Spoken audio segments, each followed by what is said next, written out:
Question number 1 from exercise 4A। Exercise 4A question number 1 statement है यहाँ पे हमारे पास, simplify each of the following giving your answer in index notation where appropriate. So part A में ही हमारे पास 2 पावर 3 मल्टीप्लाई बाई 2 पावर 7। तो हम जानते हैं जहाँ पे हमारे पास सेम वैल्यू की मल्टीप्लिकेशन होती है पावर्स के साथ, तो जो पावर हैं वो आपस में प्लस होते हैं। यानी कि ये जो 2 है हम ये यहाँ पे सेम रखते हैं एंड ये 3 एंड 7 आपस में प्लस हो जाते हैं। सो ये हो जाएगा 2 पावर 10। सेम इसी तरह बी में ही -4 पावर 6 मल्टीप्लाई बाय -4 पावर 5। तो इसी सेम -4 को हम सेम रखेंगे ब्रैकेट में एंड ये जो पावर्स हैं आपस में, क्योंकि यहाँ पे मल्टीप्लाई हैं तो ये जो पावर्स हैं आपस में ये दोनों प्लस होते हैं। अकॉर्डिंग टू रूल्स ये दोनों प्लस होते हैं। तो ये हो जाएगा -4 सेम ब्रैकेट में एंड ये पावर्स दोनों प्लस होने के बाद 11 आ जाएंगे।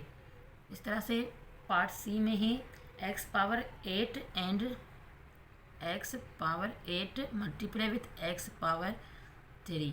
तो ये हो जाएंगे x एंड 8 प्लस 3 पावर्स में, यानी कि x पावर 11। डी में ही हमारे पास 3y square multiply with 8y power 7। तो ये यहाँ पे दोनों मल्टीप्लाई हो जाएंगे आपस में 3 एंड 8, क्योंकि ये दोनों कॉमन नहीं है, डिफरेंट वैल्यूज़ हैं, तो ये दोनों आपस में मल्टीप्लाई हो जाएंगे। तो ये हो जाएगा 3 8 द 24 एंड ये जो y और ये y क्योंकि दोनों कॉमन है तो y के पावर्स जो आपस में प्लस हो जाएंगे, यानी कि 2 + 7 is equal to 24 and y power 9। ये हो गया क्वेश्चन नंबर 1। अब चलते हैं अगले क्वेश्चन की तरफ। क्वेश्चन नंबर 2, यहाँ पे हमारे सेम इसी तरह से स्टेटमेंट है, सिंप्लीफाई विद द फॉलोइंग, लेकिन यहाँ पे हमारे पास डिवीजन में है और जहाँ पे डिवीजन होते हैं तो वहाँ पे हमारे पावर्स जो हैं वो माइनस हो जाते हैं अगर वैल्यू सेम हो। जैसे कि यहाँ पे है पार्ट ए में 5 पावर 8 डिवाइड बाय 5 पावर 3। तो 5 क्योंकि सेम है, कॉमन है, तो 5 सेम रखेंगे एंड ये पावर्स जो हैं वो आपस में माइनस हो जाएंगे, यानी कि 5 पावर 8 माइनस 3, सॉरी यहाँ पे 5 है तो 8 - 5 तो ये 3 हो जाएंगे। यहाँ पे 5 है, 8 पावर -5 है तो यहाँ पे ये 5 पावर 3 हो जाएंगे।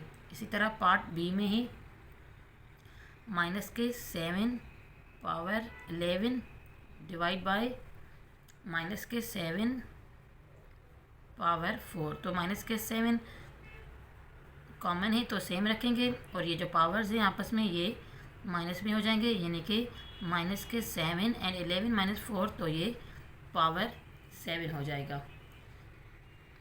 पार्ट सी में वैल्यू गिवन है जो 6x पावर 7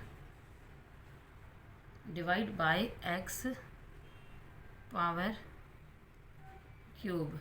तो ये जो 6 है हमारा ये सेम रहेगा और ये जो x के सिर्फ पावर्स हैं 7 - 3 तो ये 4 हो जाएंगे, 6x पावर 4। इसी तरह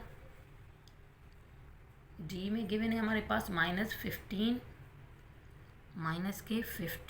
y power 9 divide by 5y power 4। तो यहाँ पे अब ये क्योंकि डिफरेंट है वैल्यूज़, ये 15 है एंड ये 5 है तो ये हम सेम नहीं रख सकते, तो 15 को 5 से डिवाइड करेंगे ये 3 आ जाएगा हमारे पास, और क्योंकि 15 माइनस के हैं तो ये माइनस का आ जाएगा। अब y पावर 9 है एंड यहाँ पे y पावर 4 है और ये डिवीजन है तो ये पावर्स आपस में माइनस हो जाएंगे, तो ये आ जाएगा y पावर 5 माइनस के 3 y पावर 5। आते हैं क्वेश्चन नंबर 3 की तरफ।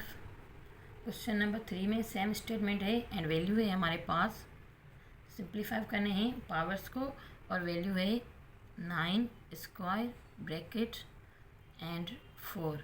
अब जहाँ पे हमारे पास मल्टीप्लिकेशन था तो पावर्स प्लस हो रहे थे, डिवाइड होता तो पावर्स आपस में माइनस हो रहे थे। लेकिन क्योंकि यहाँ पे हमारे पास पावर के ऊपर पावर है तो यहाँ पे ये जो पावर हमारे हैं वो दोनों आपस में मल्टीप्लाई हो जाएंगे, यानी कि 9 2 मल्टीप्लाई बाय 4, तो 9 power 8 will be the answer. Same इसी तरह एक और वैल्यू है हमारे पास बी में, h स्क्वायर है और ब्रैकेट के बाहर पावर 5 है, तो ये हो जाएगा h 2 × 5 is equal to h 10। C में गिवन है हमारे पास 3 पावर 14 मल्टीप्लाई विथ 5 का स्क्वायर एंड यहाँ पे सेम 7।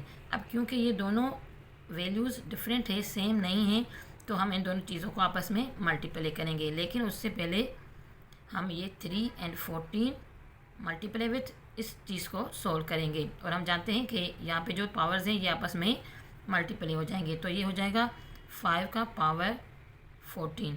अब क्योंकि ये हमारे पास मल्टीप्लिकेशन है तो हम जैसे पहले पढ़ के आए हैं कि 14 को 14 से प्लस करना होता है, लेकिन ये उस सूरत में होता है जब ये चीज़ यहाँ की जो वैल्यू है, जो रियल नंबर दिया हुआ है वो सेम हो। लेकिन क्योंकि यहाँ पे ये डिफरेंट है तो हम इन दोनों को प्लस नहीं कर सकते, इन दोनों को सेम ही रहने देंगे, सिर्फ इन दोनों चीज़ों को आपस में मल्टीप्लाई करेंगे। क्योंकि 3 का भी पावर 14 है एंड 5 का भी पावर 14 है, तो 3 × 5 अगर 15 होता है तो 15 का पावर 14 हो जाएगा, क्योंकि 15 में 3 भी है और 5 भी है, तो इन दोनों का पावर 14 है, तो ये इस तरह से 15 पावर 14 आ जाएगा।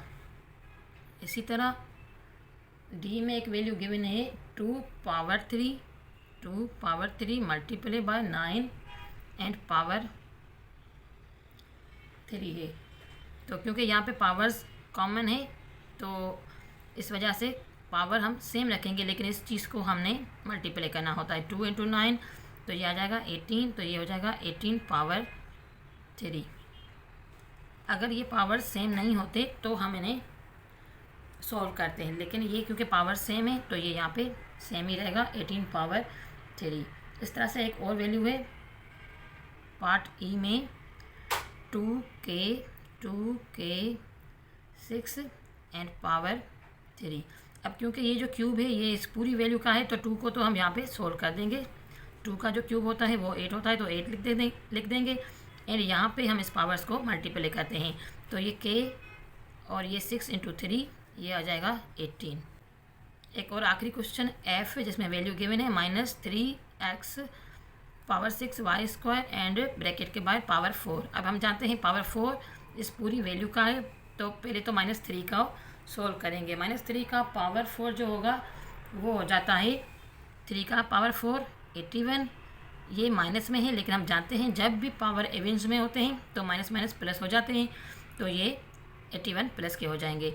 अब यहाँ पे x पावर 6 है तो 6 को 4 से मल्टीप्लाई करेंगे तो ये हो जाएगा x पावर 24 एंड y का पावर स्क्वायर है तो स्क्वायर और 2 और 4 को मल्टीप्लाई करेंगे तो ये हो जाएगा y power 8। Thanks for watching, please subscribe my channel and keep watching.